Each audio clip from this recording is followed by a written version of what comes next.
mga kababayan, hindi pababayaan. Kahit anong oras, kahit anong panahon, sa sakuna at krisis, may tol kang maaasahan. Usapang tol, usapang tol. Senador Francis Tolentino, Senador Francis Tolentino, tol ng bawat Pilipino. Trabaho baka mo, tutok lang dito sa usapang tol. Usapang tol, usapang tol. Senador Francis Tolentino, Senador Francis Tolentino, tol ng bawat Pilipino.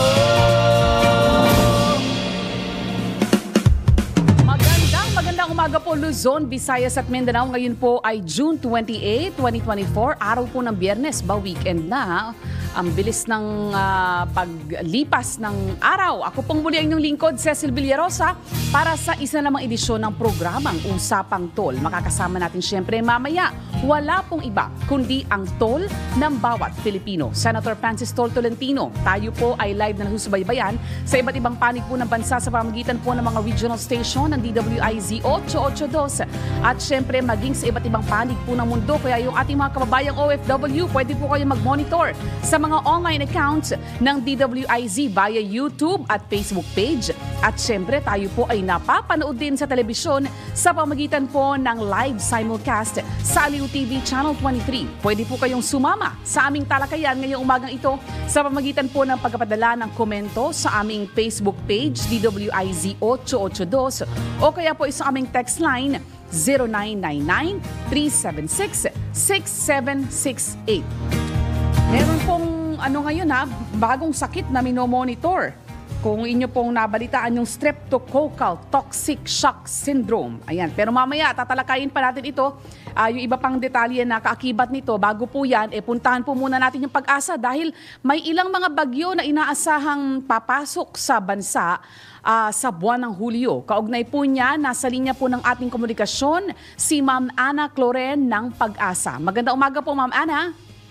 Yes po, magandang umaga po sa ating lahat. Sa kasalukuyan, wala tayong monitor na LPA or bagyo po na posibleng makaapekto sa ating bansa. At yung umiiral na weather system po sa atin ay yung easterly, so yung mainit na hangin mula sa dagat Pasipiko na kung saan nakaapekto po ito sa eastern section po na ating bansa. Kaya sa may bahagi po ng Aurora, Quezon, Bicol Region, Eastern Visayas, Caraga at Davao Region ngayong araw ay mataas po yung tsansa ng mga pag-ulan dala nga po nitong easterlies. Pero dito po sa atin sa Metro Manila, pati na rin sa ibang bahagi pa na ating bansa, ay generally fair weather condition or maaliwala sa mga panahon natin ngayong umaga hanggat tanghali. Pero pagsapit nga po ng hapon at gabi, maging handa pa rin sa mga posibilidad ng mga isolated o yung mga pulo-pulo mga pag-ulan, dala po ito ng localized thunderstorm. Ma'am Ana. Yes po. Ma'am Ana, meron kayong naging announcement kahapon o pahayag na ilang bagyo ulit yun yung inaasahang papasok sa bansa sa Hulyo? 3? Yes po, 2 to 3 pwede po tayong makaranas ng bagyo po ngayong buwan ng Hulyo at pero ngayong June nga po ay yun, halos wala po tayo na monitor na bagyo po. May mga LPAs pero hindi naman po ito nagde-develop into a tropical cyclone. Pang ilang bagyo yung kung pag nagkataon? Yes po, kapag nagkaroon po tayo ng bagyo ay pangalawa pa lang po ito ngayong taon. So unang bagyo po natin si Aghon. So kung by July po ay magkakaroon po tayo ng isa pang bagyo, ay Butchoy naman po. So yun pala po yung pangalawang bagyo po natin. Yun. Tapos yung pagpasok ng La Nina, yung pag-iral ng La Nina phenomenon, posible nating maranasan by yes September po, yung pag-iral naman po ng La Nina ay inaasahan po natin na towards the end of the year po yung posibleng ngayon po kasi naka-La Nina watch po tayo, no? Tapos nasa neutral condition po tayo. So kapag September, October, November, yun po yung posibleng nasa La Nina phase po tayo. So towards the end of the year ay posibleng mas magiging maulan po yung ating panahon. Give us enlighten us nga, Ma'am Ana. Ang La Nina ay above normal rainfall condition. Pero Yes, tama po. ibig sabihin ba niyan, Ma'am Ana, malalakas na bagyo din yung posible nating asahan? Yes, hindi naman po necessarily na malalakas na bagyo po yung inaasahan natin kapag La Nina. So ibig sabihin lang po nito ay mas posible mas madami po yung mga rainfall o yung mga pag-ulan po na ating maranasan by that time. So posible dahil po ito sa ibang weather systems, posibleng mas kapag may bagyo po tayo, malakas yung hatak din ng habagat or malakas po yung easterlies po natin, kaya posible mas maging maulan po yung ating panahon. So, kasi yung Burr month, Ma'am Ana, kadalasan dyan pumapasok yung malalakas na bagyo. Ano ang magiging implication naman pagka nagsimula na umiral yung La Nina? Yes po. Ibig sabihin po nito, kapag Burr months po kasi ay mas landfalling o mas tumatama po yung mga bagyo po natin, no? So, mas tatama po ito sa kalupaan. So, posibleng may mga malalakas na mga pag-ulan po tayo maranasan, malalakas na bugso ng hangin kapag meron po tayong bagyo towards the end of the year. So, mas mapaminsala nga po ito dahil nga mas landfalling o mas tumatama po ito sa kalupaan. Okay, marami pong salamat, Ma'am Ana Cloren. Salamat po. Magandang umaga. Okay po, yan po si Ma'am Ana Cloren ng Pag-asa. So 3 bagyo yung ating ini-expect sa buwan ng Hulyo. Pagka natuloy yung pagpasok ng susunod na bagyo, ay pangalawang bagyo yan. Butchoy ang tatawaging pangalan. Yung ating nabanggit kanina, mabilis lang, pasadahan lang natin ito, yung streptococcal toxic shock syndrome. Yan ngayon po yung binabantayan ng mga health authorities. Yan po ay bacterial infection. Sa harap nga po ng pagtaas sa mga kaso nito sa Japan, magmula lang noong Marso. Sa report po ng Japan National Institute of Infectious Diseases, nasa 77 yung naitalang namatay dahil sa nasabing impeksyon. May ilang eksperto po dito sa Pilipinas ang nagsabi na meron na pong napaulat na kaso ng streptococcal toxic shock syndrome o STSS dito sa Pilipinas. Pero ang binabanggit po ng Department of Health, ang bihira at nakakamatay na impeksyon ay hindi pa naman maituturing na public health concern. Ano-ano po ba yung mga sintomas na kaakibat ng STSS na yan? Ang paliwanag po ng US Center for Disease Control and Prevention, yung STSS, sanhi po yan ng bakterya na kumakalat sa tissue at bloodstream. Mabilis daw po yung mag-develop sa life-threatening emergency. At kabilang po sa mga unang sintomas, yung lagnat at panginginig, pananakit ng kalamnan, pagkahilo at pagsuka. Kasama naman doon sa mga seryosong sintomas, yung low blood pressure, organ failure, tachycardia o yung mabilis sa normal na heart rate at tachypnea o yung pagkahingal. Pero ang binabanggit po ng DOH, ang kanilang mas pinagtutuunan po ng pansin ngayon ay yung tinatawag na wild diseases. Ano-ano po yan? Yan po yung mga waterborne illnesses, influenza-like illnesses, leptospirosis at dengue. In fact, yung mga dengue cases po sa ilang lugar sa bansa, nagsisimula na po uling tumaas. Gayon din po yung mga kaso ng leptospirosis at yan po ay kasama sa ating magiging laman ng mga balita ngayong umagang ito. Samantala, puntahan na po natin ang ating mga headlines. Huwag pahuhuli sa mga bago, huwag magpapaiwan. Alamin ang lahat sa Usapang Tol. Kasama si Senator Tol, Senator Francis Tolentino, Tol ng bawat Pilipino, at Cecil Villarosa. At ngayon sa detalye ng ating mga balita, asahan na ang dagdag sahod sa National Capital Region sa susunod na buwan. Ito ang kinumpirma ni Labor Secretary Bienvenido Laguesma batay sa mga naunang desisyon ng Regional Wage Board. Gayunman tumanggi muna si Secretary Laguesma na ipabatid kung magkano ang magiging taas sweldo. Kaugnay nito, inaasahang ilalabas na ng Wage Board sa Metro Manila ang kanilang pasya sa petisyon na dagdag na minimum wage bago sa Hulyo 16. Yan po ay anibersaryo ng nakalipas na wage order. DWIZ Balita. Sumirit ang bilang ng kaso ng leptospirosis bunsod ng pagsisimula ng pag-ulan sa bansa. Ayon kay Health Assistant Secretary at Spokesman Dr. Albert Domingo, nakitaan nila na pagtaas ang bilang ng mga tinamaan ng leptospirosis simula noong nakaraang buwan. Base sa datos ng Department of Health, pumalo na sa 83 kaso ang naitala ng kagawaran habang 84 ang nasawi ngayong taon. Ang leptospirosis sa isang uri ng bakterya mula sa mga dumi ng hayop at mga insekto na karaniwang pumapasok sa taong lumusong sa baha na may sugat sa paa. Kabilang sa mga sintomas nito ay ang pananakit ng katawan, lagnat, pag-usuka, pagtatae at pamumulan ng mata. DWIZ Balita. Bumubuti na ang produksyon ng itlog. Yan po ang kinumpirma ni Francis Uyehara, ang Pangulo ng Philippine Egg Board Association sa gitna ng pagsisimula ng tag-ulan sa bansa. Ayon sa PEBA, nabawasan ang pagkain ng mga manok mula noong Pebrero hanggang Mayo dahil sa mainit na panahon na nagresulta naman sa mas kakulangan sa supply at pagliit ng mga itlog. Lumalaki na anya ang size ng mga itlog dahil sa magandang temperatura. Paliwanag ni Uyehura, ang paglaki ng mga itlog ang nagbigay daan sa mga magasaka na ibenta ang kanilang ani sa bahagyang mas mataas na presyo. Sa ngayon nananatiling sapat ang supply ng itlog sa bansa.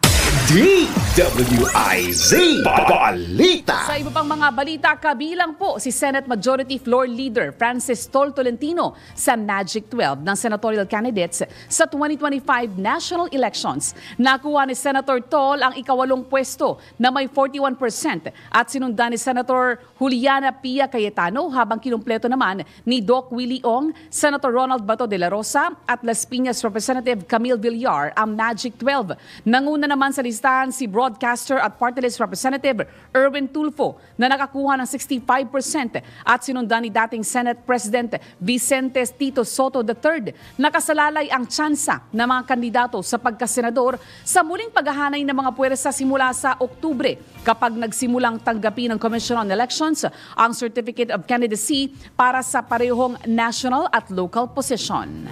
DWIZ Balita. Magtatalaga naman si Pangulong Ferdinand Marcos Jr. ng bagong kalihim ng Department of Education na kapalit ni Vice President Sara Duterte ngayong linggo. Ayon kay Pangulong Marcos, mahalaga ang kagawaran kaya't hindi dapat ito mabakante. Wala rin anyang binigay na dahilan si Duterte kaugnay sa kanyang pagbibitiw sa pwesto bilang kalihim ng DepEd at pagiging Vice Chairman ng National Task Force to End Local Communist Armed Conflict. Matatandaan na naghain ng resignation si Vice Presidente noong June 19, 2024. DWIZ Balita. Wala talagang sikretong hindi nabubunyag. Yan po ang binigyang diin ni Senator Risa Ontiveros makaraang makumpirma ng National Bureau of Investigation na nag-match ang fingerprints ng kontrobersyal na alkalde at ni Guo Huaping. Iginit ni Senator Ontiveros na malinaw na si Mayor Guo ay isang Chinese national na nagpapanggap lamang na Pilipino para maisagawa ang mga krimeng kinasasangkutan ng Pogo. Aniya, ang nag-match na fingerprint ni na Mayor Guo at Guo Huaping ang pinakamabigat na ebidensya para mapatalsik sa pwesto ang suspendidong alkalde. DWIZ Balita. Tangkap po tayo na report mula sa labas ng himpilan. Mayor Guo dapat na panagutin agad ngayong alam na ang kanyang tunay na identity. Ayon po yan kay Senator Gatchalian.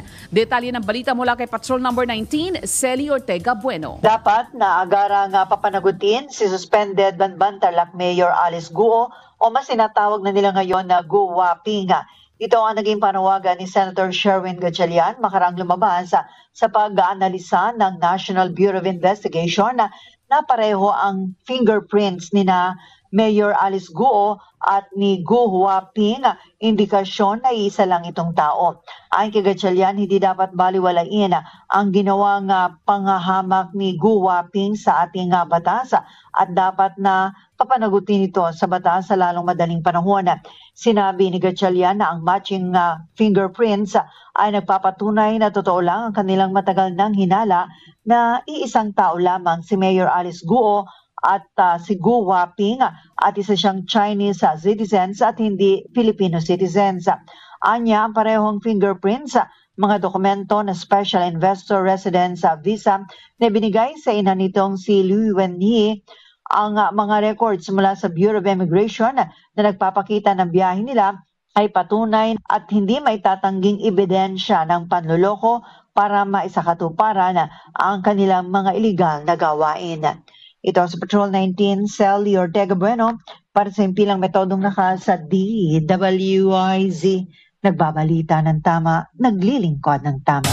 DWIZ DWIZ Balita. Isa pang report, ang pamahalaan nagdodoble kayod para tugunan ang job skills mismatch. Detalye ng balita hatid ni Patrol Number 13, Gilbert Perdes. Nagdodoble kayod na ang pamahalaan upang matugunan ang mga problema sa labor sector tulad ng job skills mismatch, underemployment at unemployment. Ito ang binida ni Pangulong Ferdinand Marcos Jr. sa kanyang pagdalo sa National Employment Summit sa lungsod ng Maynila. Sinisikapaan niya ng gobyerno na maikasa ang reforma sa basic education curriculum habang tuloy-tuloy din ang paglalagay ng technical and vocational education and training sa senior high school at pangasiwa sa employment activities. Ayon kay PBBM, paigtingin din ng pamahalaan ang upskilling at reskilling upang maiakmaraw ang kakayahan ng mga manggagawa sa pangailangan ng local at international labor markets, makabagong teknolohiya, digital economy at maging sa artificial intelligence. Patrol 13, Gilbert Perdes para sa himpilang may todong lakas. DWIZ nagbabalita ng tama, naglilingkod ng tama.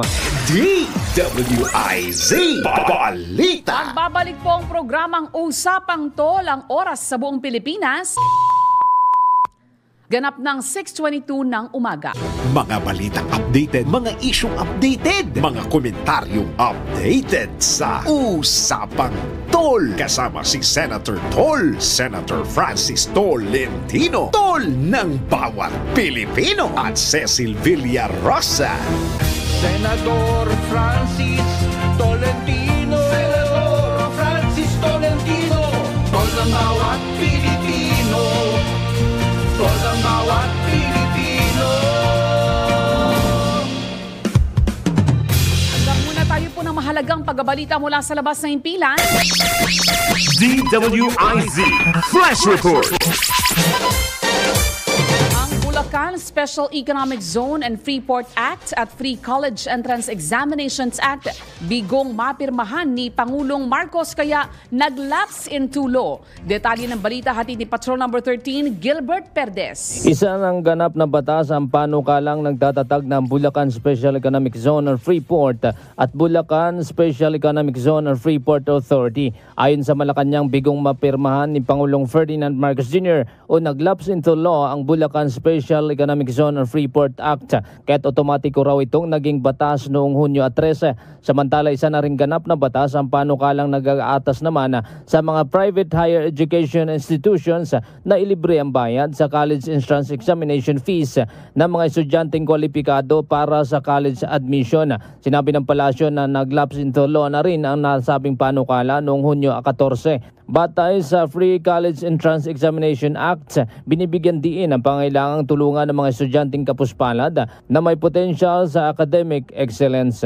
Patrol 13, Gilbert Perdes para sa himpilang may todong lakas. DWIZ nagbabalita ng tama, naglilingkod ng tama. Kapag may bagong balita, naka-on air, agad-agad, DWIZ Patrol Report. Salamat sa report mong yan, Gilbert Perdes. Naglalaps into law po ang isang panukala dahil ang Pangulo ay mayroong 30 days para lagdaan yung panukala at maging isang ganap na batas. Pero kung hindi niya naaktuhan yung kanyang tungkulin na yan, na pirmahan yung panukala, within 30 days, yan, naglalaps into law yung panukala. Ang interesting po dito yung libreng college entrance exam para dun sa mga qualified students. Sino-sino po yung pwedeng makinabang dyan?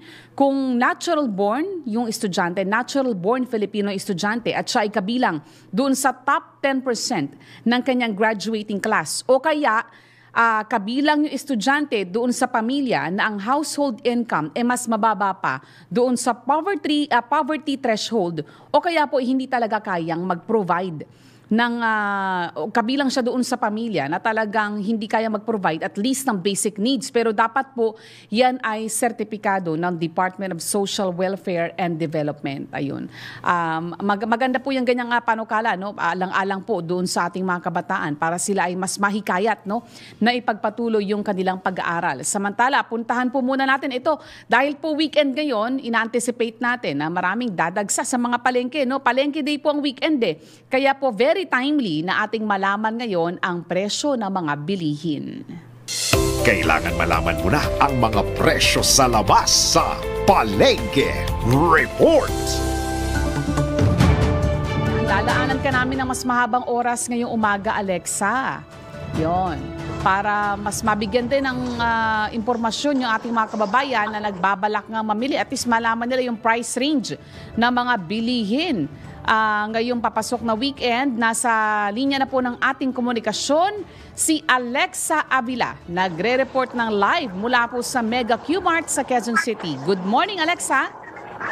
Good morning, Miss Cecil. Lalo na sa mga tagapakinig natin sa Usapang Tol dito sa DWIC. Andito tayo ngayon sa Mega Q-Mart Market na maaga pa lang ay marami ng mamimili. Sa sibuyas ay ang sibuyas ay nasa 100 pesos per kilo, ang carrots nasa 100, bawang 150, ang palaya 100, sayote 50 pesos per kilo. Ang kamatis mas mahal pa rin, mataas pa rin ang presyo, nasa 140 pesos. Ang luya nananatili 140 pesos. Yung luya nanatiling mahal, nasa 220 pesos per kilo. Ang talong naman... Ang luya ulit, magkano, Alexa? Nasa 220 pesos per kilo. 220. Mahal pa rin. Ang talong naman, nasa 60 to 70 pesos per kilo.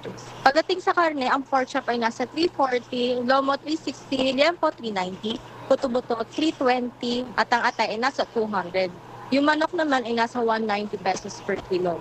Sa isda, ang galunggong ay nasa 160, salmon nasa 200, bangus 170, tulingan 200, tilapia 130, tahong 110. At ang halaan ng tulya natin ay nasa 240 pesos per kilo. Ayun. Ano ang sabi, Alexa? Tumaas ba o bumaba yung presyo ng karne? Yung karne, Cecil, ayon sa mga nakausap kong tindero dito, tumataas pa rin talaga yung presyo ng karne. Pero kumpara sa kahapon, mas stable pa rin yung presyo. Nag-stable lang naman yung presyo. Ngunit inaasahan pa rin na tataas pa rin ng bahagya ang presyo. Pero at least good to know na yung ibang mga gulay na binanggit mo, yung iba doon nagbababa na ng presyo. No? Kagaya ng talong na banggit mo. Yun. Kahit pa paano humuhupa na. Dati kasi, nung kasagsagan nung pagkatapos ng bagyong Aghon, talagang mataas yung presyuhan, Alexa. Pero yung kamatis, bakit kaya yung nagmahal kamatis, ulit? nananatiling mahal pa rin ang kamatis, nasa 140 pesos. Kasi dati nasa 80 pesos to 90 pesos lang yung range. Oo nga eh. Ngayon halos nasa 150 per kilo. Oo nga, kasi may mga yung monitoring natin the past months, Alexa, meron nga mabibili na lang 50 pesos kada kilo, di ba? O 60 pesos. Yun yung binabanggit ni Senator Tol, Alexa, ni Senator Francis Tolentino, na importante talaga na mapaghusay yung ating storage capacity, no, yung mga freezer para nang sa ganun naiimbak na maayos yung mga gulay, no, at naiiwasan yung pagtaas ng presyo ng mga bilihin. Yun. Mainam yung sinabi yung binanggit ni Senator Tol. Yun. Pero yung luya, talagang we wonder bakit hanggang ngayon mataas pa rin ang presyo. No, 220 pesos. Yun. Anyway, Alexa, sino ang ating maswerteng tumanggap ng Sentol token ngayong umagang ito? Kasama po natin si Kuya Rodel Vargas. Tindero po siya ng mga gulay dito sa Mega Q-Mart. Yes po. Ay, good morning po. Good morning po, ma'am. Yun, Sir Rodel, magandang umaga po. Yun, malaki-laking po yan, pamilihan o palengke yung Mega Q-Mart. Yun, gaano katagal na ho kayong nagtitinda dyan sa Mega Q-Mart, sir? Since birth po. Ha? Since birth. Since birth. Ito, ibig sabihin talagang matagal na. Oho. Dito po kami pinanganak, ma'am. Oho, kamusta naman po ang inyong benta? Ano po, yung kumukonti po. Ay, kumukonti. Opo. Opo. Bakit daw po? Paano kaya, ano ang binibenta niyo ulit, Sir Rodel? Vegetables po. Gulay. Tama po ba? Apo. Ayun, gulay. Pero ba't po mahal pa rin yung presyo ng ibang gulay, lalo na yung kamatis?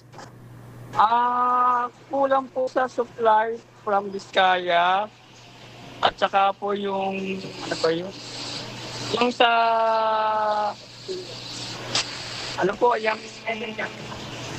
ma'am. Sa mga middleman, ma'am. Ayun.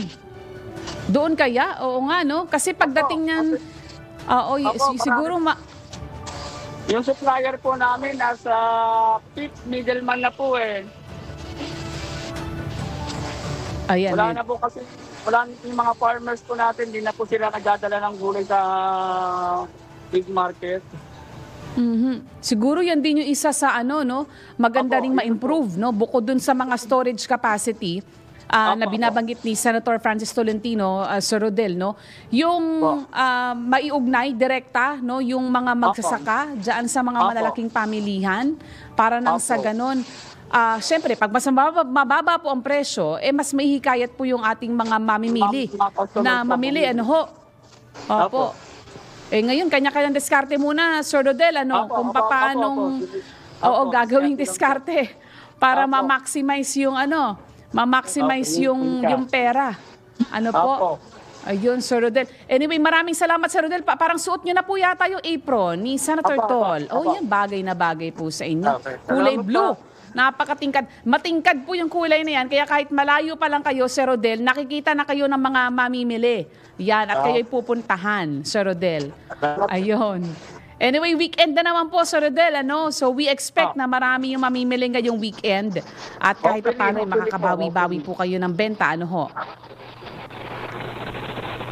Ayan. Opo. Ayan, maraming salamat, Sir Rodel. Salamat din po. Good morning again. Yan, maraming salamat din sa iyo, Alexa. Maraming salamat po at magandang umaga. Ayan po si Alexa Avila, nagre-report po ng live mula po sa Mega Q-Mart sa Quezon City. At ngayong araw po pala, National Earthquake Drill. Teka, bago natin ito makalimutan, mamayang 2:00 po yan ng hapon, National Simultaneous Earthquake Drill. Kaya ang panawagan po ng mga otoridad sa publiko makiisa dyan po sa gagawing earthquake drill. Actually, alam nyo, si Senator Tolentino din po nagpasimula nito nitong Simultaneous National Earthquake Drill. Panahon niya po ito nung siya ay MMDA chairman nang ito ay mapasimulan at good thing po dahil nagtuloy-tuloy yung implementation ng program na ito dahil importante po na makasanayan nating mga Pilipino kung paano po tayo tutugon in case na wag naman po sana mangyari yung pinangangambahan nating the big one. Pero para hindi po tayo nabubulaga, nagiging proactive po tayo imbes na reactive doon sa sitwasyon. Ang panghihikayat po ng mga otoridad, sumama po kayo, yung publiko, sa malaking bagay na po kung kayo po kung gagawin niyo po yung duck, cover and hold. Yan, huwag niyo pong kalilimutan yan duck, cover and hold. And binuo po ng NDRMC yung ding Harmonized National Contingency Plan. Yan po ay para tutukan nga po yung paghahanda sa The Big One. Ang magiging sentro po o main venue ng National Simultaneous Earthquake Drill ngayong Hunyo o mamaya po yan ay yung Rescue Emergency Disaster Training Center. Dito po yan sa Pasig City. Yan. Tayo pong lahat ay makiisa dito sa mahalaga aktibidad na ito dahil importante po na tayong lahat ay nasasanay kung paano po tayo tutugon at hindi nagpapanik, wag na nga man po sana mangyari, in case na mangyari ang lindol. So, duck, cover and hold. Yan po ang inyong pakakatandaan, duck, cover and hold. Magbabalik po ang programang Usapang Tol. Samantala po, ayan. Senator Tol, good morning po. Good morning, Senator Tol. Yes. Papakilakas lang po yung monitor dito sa loob ng studio para medyo mahina lang po, hindi ko madinig. Palaksan, ayan. Hi, good morning, sir. Good morning, Senator Tol. Opo. Medyo na late tayo kasi Padavaw naman ako ngayon. Padavaw naman po. Oo, graduation ng Southern Philippines, University of Southern Philippines sa Davao City. So, morning sa ating mga taga-subaybay at nahuli-huli tayo ng kaunti. Pero break muna tayo, commercial break muna tayo, Cecil. Yes, Sentol. Opo, commercial break po muna tayo. Ang oras po sa buong Pilipinas ganap ng 6:42 ng umaga. Mga balitang updated, mga isyong updated, mga komentaryong updated sa Usapang Tol. Kasama si Senator Tol, Senator Francis Tolentino, Tol ng bawat Pilipino, at Cecil Villarosa. Senador Francis Tolentino, Senador Francis Tolentino, tol ng bawat Pilipino.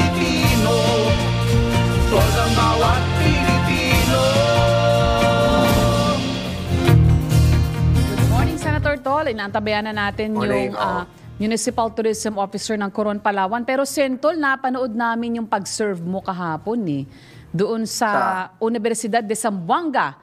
Ay, oo. The other side of you, Sentol. Marami ng events na natapos. Yung mga chess, ang gagaling. Chess, tapos na arnis, patapos ka. Ngayon ata ang arnis. Pakatapos ang boxing at kickboxing. Baka ngayon. Tapos na rin yung Raiders competition. So, okay naman. At alam mo, sa Zamboanga City, maulan, minsan kulimlim. Pero kahapon, mainit. At palagay ko matagumpay yung ROTC Games. At papasok natin sa Luzon Lake na dito na sa Cavite. July ata yun. Pati warm up sa basketball, Sentol Napanood din namin yung pag-shoot mo ng bola. At least, di ba, the other side of Senator Tol, yun po. Hanggang kailan tatagal, Sentol, itong Mindanao leg ng ROTC Games? Hanggang bukas. Hanggang bukas po. Bukas, mag-uwian na yung actually, may mga nag-uwian na yung mga ibang makatapos na yung awarding. So, nakabawas na ng delegation doon kasi malalayo pa yung iba Cecil, buong Mindanao ito, yung tiga Surigao, yung mga tiga Iligan, Cagayan de Oro, malalayo pa Pero yan ang magiging challenge sa pagdating sa Luzon kasi yung mga tiga Northern Luzon, papunta ng Cavite, yung mga hanggang Bicol, actually yung Palawan, kasama yan kasi part yan ng Mimaropa. So yun ang challenge ngayon sa pagdating sa Cavite at sa National Championship. At in-announce na ng Armed Forces na magbibigay din sila ng additional scholarship dun sa mga gold medalists. Ay, wow. That's a good news, Sentol. Na-expand itong programa ng ROTC Games. Ngayon, meron ng scholarship program. Correct. Dun sa mga gold medalists. Pero may requirement na at least 80% na previous semester yung grades nila. So Actually, wala pa yung tiga Palawan. Opo, inantabayan na natin po, Sentol. Pero pwede na tayo sa palengke? Opo, okay na ba palengke? natapos na tayo kanina sa palengke dahil opo, para mabigyan ng mahaba-habang oras si Alexa. Pero ang mahal pa rin ng kamatis, Sentol, 140 pesos. Ganon, ang luya. Ang kada kilo. Ang luya, doon sa Mega Q-Mart ay 220 pesos po ang kada kilo, Sentol. Bumaba ng 10 piso, pero pareho pa rin. Mahal pa rin, Sentol. Napakaraming mga kaganapan ngayon lalo sa politika. Cecil, siguro mahaba-haba mga usapin ito ngayon. Ito naman lahat ng mga balita pero tayo naman nakapokus lang tayo sa trabaho lang. So wala pa yung tiga Palawan? Opo, Sentol, wala pa po. Inantabayan na natin, Sentol. Kanina meron pong flash report yung ating reporter doon sa Malacanang. Nag-lapse in tulo na pala, Sentol, yung Free College Entrance Exam Act. Yun. Okay. So wala nang bayad na malalaki. So malaking bagay yan doon sa mga kabataan natin na gustong pumasok sa kolehiyo. Pero yung iba talaga bigla dahil may bayad pa. So at least ito nabawasan na ng kaunting gastusin yung mga magulang, lalo na yung mga gustong pagkolehiyo ng mga bata. Tayo naman, dumalo na rin ako sa Zamboanga City na kahapon. Dumalo na rin ako sa meeting ng Western Mindanao State University Board of Trustees. Nakisali na rin ako doon, pinadalo na rin nila ako doon. So, yung programa nila, yung mga gagawin nila at nakafocus sila, gusto ko matulungan, yung pagtatayo ng medical school, pagpapalakas ng medical school sa Zamboanga City. Yan ang so, malaking tulong yan para ma-convert na rin yun na hospital balang araw kasi kailangan talaga kahit saan hospital. Wala pa yung mga Eto na, sa Sentol. Palawan. Nasa linya na po ng ating komunikasyon si Ma'am Michelle Ablanya, ang Municipal Tourism Officer ng Coron, Palawan. Good morning po, Ma'am Michelle. Good morning, Michelle. Hello po, magandang umaga po sa inyo at sa lahat ng mga taga-subaybay po ng inyong programa. Magandang umaga po, si Senator Tolentino po to. Kumusta kayo dyan sa Coron? Good morning po, Senator. Okay naman po. Kumusta ang mga turista natin? Lalo ngayong panahon na medyo pumapatak-patak na ulan. Actually, sir, okay pa rin naman po kasi po yung mga domestic tourists naman po ang mga napasyal dito. Yung bang level ng influx ng tourist natin pareho noong pre-COVID at ngayon? O nadagdagan pa? Yes, actually, sir, na-hit na po namin pre-pandemic ang arrival natin ngayon, this year. Compared, pareho na o nadagdagan? Actually, sir, tumaas pa po ng mga around 50,000. Yung same period, January to May 2019 to January to May 2024. Yes. Yung atin naman mga lodging houses, nadagdagan o pareho pa rin? Sir, marami po ang mga bagong construct at bagong open. Ayun. Cecil, may tanong ka kay Ma'am Michelle? Oho, kasi ito palang Palawan Sentol, merong recent na lumabas na from Best Islands list ng Travel and Leisure Luxury Awards Asia Pacific 2024 nakuha ng Palawan yung pangatlong pwesto as Best Islands list ng travel. Best Island Destination. Sa buong mundo yan. Sa Asia Pacific po, Sentol. Asia Pacific, opo. Pangatlo po tayo. Yan. Pangatlo ang Palawan, opo. Tinano pa niya ang Bali, Indonesia. Ang Bali po ay yes. Number 1 po ang number 1 po ay ang Koh Samui sa Thailand. Pangalawa po yung Bali, Indonesia. Pangatlo po ang Palawan. Ayun, oho. At ano ngayon naman, pagkatapos siguro, Michelle yan, pag namamasyal sa Coron, saan sila napunta after Coron? Ma'am Michelle? Yes, sir. Ayan. Yes po. Opo, pag nandito po sila sa Coron, usually po talaga, sir and ma'am, kasi ang product po talaga namin is nature-based. So, mga island hopping po, napasyal po sila sa aming mga lake, beaches. Amin pong sikat na Siete Pecados Marine Park, Twin Lagoon, and mga Barracuda Lake.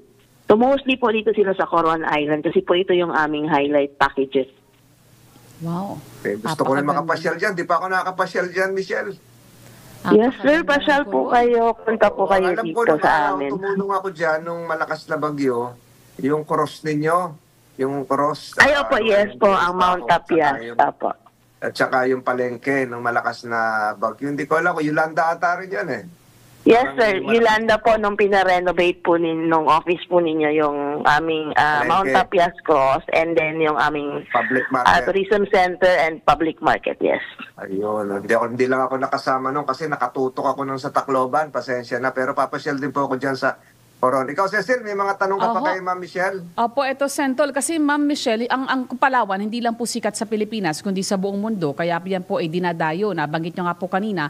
Tumaas pa yung tourism arrival ng Coron, Palawan. Ang nagiging challenge po, ma'am, paano nyo po na natitiyak na hindi na papabayaan yung side ng sustainability? Yung conservation. Yes, ma'am. Yun nga po, patuloy po ang effort ng municipal government na pangalagaan ang aming environment para po sa patuloy. Dahil ito nga po ang aming puhunan ay all nature-based ang aming mga destinasyon. Ito ang aming puhunan. Ito rin po ang bread and butter ng economy namin ngayon. So patuloy po ang aming mga information campaign. Patuloy po ang pakikipag-usap at pakikipagtulungan sa mga private sectors at sa mga frontliners. Patuloy po ang mga trainings nang sa gayon po ay hindi mawala sa bawat isa sa amin ang kagustuhan po namin na pangalagaan ng aming kapaligiran sapagkat ito nga po ang puhunan ng aming turismo sa ngayon. Lean season. Ilan flights ba ngayon sa Coron everyday, daily? Ilan ang flights? 15 flights po, sir. Dami. Ano yan? Hanggang gabi na yan, Michelle? Actually, sir, hanggang may flight sunset limitation pa po ang airport. So, mga 5:30 po yung... siguro. Kailangan yes, mapailawan yung airport. Oho. Opo. Kailangan mapailawan yan. Di lalong dadami kasi hanggang gabi na. Yes, sir. Ang dami pala, 15. Cecil. Oho, wala. Meron pa dyan yung by sea. Barko, Ma'am Michelle. Kasi mas mura ho eh.